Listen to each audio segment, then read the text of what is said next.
Friends, simply chemistry let's make it simple with Santosh Mule के channel में आपका स्वागत है।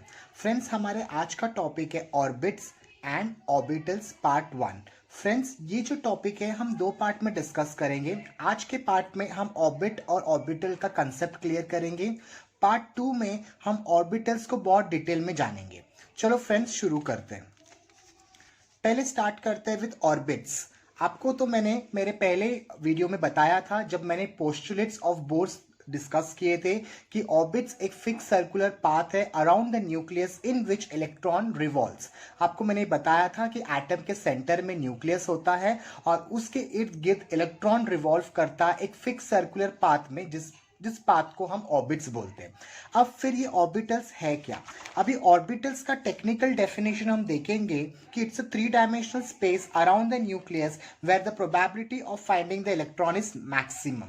इसका मतलब ये होता है फ्रेंड्स कि इलेक्ट्रॉन्स के पाए जाने की चांसेस, प्रोबेबिलिटी मतलब चांसेस, इलेक्ट्रॉन्स के पाए जाने की चांसेस ऑर्बिटल्स में ज्यादा होता है कंपेयर टू ऑर्बिट्स। इसका मतलब ये है कि इलेक्ट्रॉन्स ऑर्बिटल्स में जाते हैं, ना कि ऑर्बिट्स में। फ्रेंड्स, दूसरा कंसेप्ट है कि ये कंफ्यूजन बहुत होता है स्टूडेंट्स को कि ऑर्बिट्स क्या है, शेल्स क्या है और एनर्जी लेवल्स क्या है, तो फिर ये सब शेल्स क्या है और सब एनर्जी लेवल्स क्या है। Friends, orbits, shells and energy level, ये तीनों वर्ड सेम है।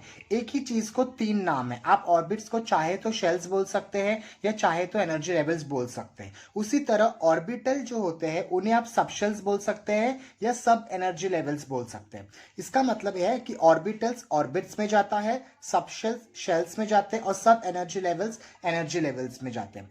इस कंसेप्ट को और क्लियर करने के लिए, इनफैक्ट और सिंपल करने के लिए, एक सिंपल से एग्जांपल लेते हैं। फ्रेंड्स, हमारे चैनल का नाम है simply chemistry let's make it simple, तो सिंपल करना हमारा काम है। तो इसके लिए मैंने एक एग्जांपल लिया है, वो है एक पेन का। Yes friend, pen.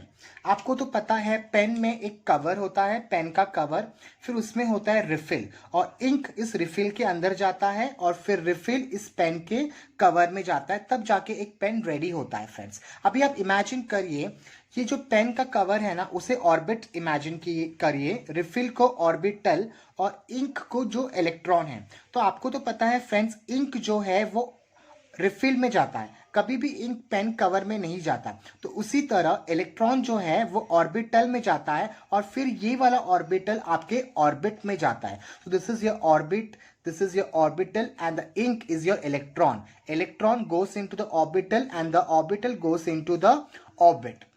I hope आपको ये कंसेप्ट समझ में आया होगा। अगर आपको ये कंसेप्ट समझ में आया तो डेफिनेटली इस वीडियो को लाइक कीजिए। आपके डाउट्स और फीडबैक को कमेंट सेक्शन में लिखिए और हाँ, don't forget to subscribe to this channel. Thank you friends.